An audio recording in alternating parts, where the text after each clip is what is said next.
Saya akan memberitahu Anda sedikit tentang gigitan ular. Sekarang di negara kita memiliki lebih dari 300 spesies ular, di mana hanya 13 yang berbisa. Dari jumlah tersebut, 4 adalah yang benar-benar penting, yang menyumbang sebagian besar gigitan ular berbisa. Yaitu kobra kita, krait, ular viper Russell, dan ular viper sisik gergaji. Bagaimana racun ini mempengaruhi tubuh kita? Sekarang, begitu racun masuk ke dalam tubuh kita, ia mempengaruhi kita dalam 3 cara utama. Pertama, ia menyebabkan kerusakan jaringan di area lokal, kerusakan sel di area lokal. Maka kedua, bisa jadi racun neurotoksik, di mana ia menyebabkan kelumpuhan otot yang akhirnya menyebabkan kegagalan pernapasan dan kematian. Ketiga, mereka dapat mempengaruhi pembekuan darah kita. Dan pasien-pasien ini akan mengalami pendarahan hingga meninggal secara harfiah pada ular viper Russell dan ular viper sisik gergaji. Ular-ular viper ini mereka menyebabkan efek. Mereka mempengaruhi profil pembekuan darah. Jadi pasien-pasien ini akan menunjukkan pendarahan terus-menerus di lokasi gigitan taring. Atau mereka bisa mengalami pendarahan gusi, mereka bisa mengalami pendarahan konjungtiva, atau Anda bisa menemukan memar di tempat lain di tubuh, pendarahan dalam urin.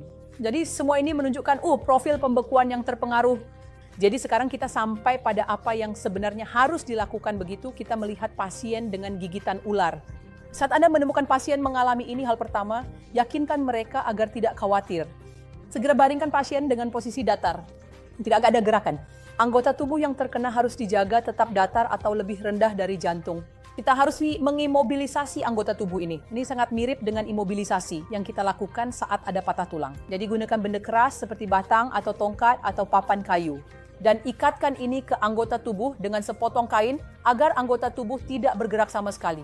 Jadi saya juga akan beres tahu Anda apa yang tidak boleh dilakukan saat terkena gigitan ular.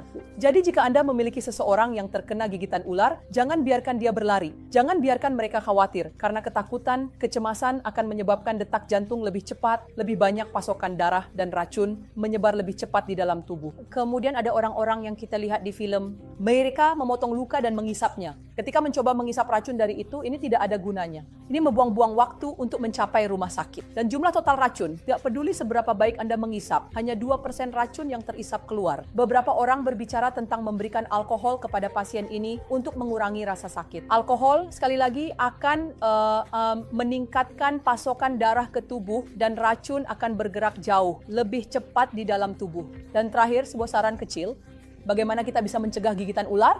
Jadi jika Anda berada di area di mana gigitan ular mungkin terjadi, kenakan sepatu bot besar untuk mencegah gigitan ular. So, jika seseorang tidur di luar ruangan, lebih baik tidur di dalam tenda tertutup. Atau hanya dengan kelambu sederhana yang menutupi Anda sepenuhnya dapat mencegah gigitan ular saat Anda tidur. Jadi tetaplah aman teman-teman, dan Anda harus tahu bagaimana menghadapinya jika Anda pernah berada dalam situasi seperti itu. Terima kasih banyak.